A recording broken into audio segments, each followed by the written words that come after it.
সরকার গঠনে সংসদের প্রস্তাবিত উভয় পক্ষে সংখ্যানুপাতিক ক্রিয়ার পদ্ধতিতে নির্বাচন দিতে হবে।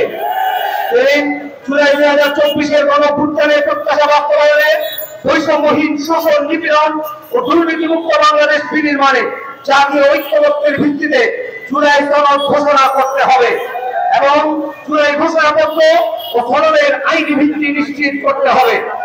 1971 সালের মহান মুক্তিযুদ্ধের স্বপ্ন এবং 2024-এর জুলাই গণঅভ্যুত্থানের বৈষম্য মুক্তির আকাঙ্ক্ষা বাস্তবায়নে ইনসাফ ভিত্তিক কল্যাণ রাষ্ট্র প্রতিষ্ঠা করতে হবে।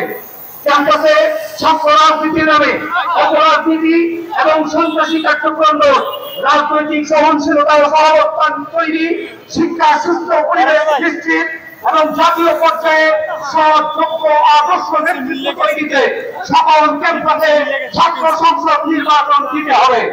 একই সাথে ঘোষিত রাকসু সহ তফসিল অনুযায়ী যথাসময়ে নির্বাচন আয়োজন করতে হবে।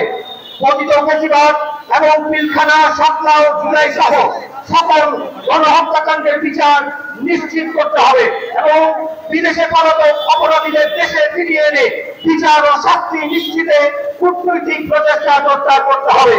দেশের চাঁদাবাজি, সন্ত্রাস ও খুন-খারাপ বিরোধে প্রশাসনকে কার্যকর দায়িত্ব পালন করে জনগণের জান-মাল নিরাপত্তা নিশ্চিত করতে হবে। ছাত্র সমাবেশে উত্থাপিত 7 দফা দাবির সাথে এই সমাবেশটি একমত।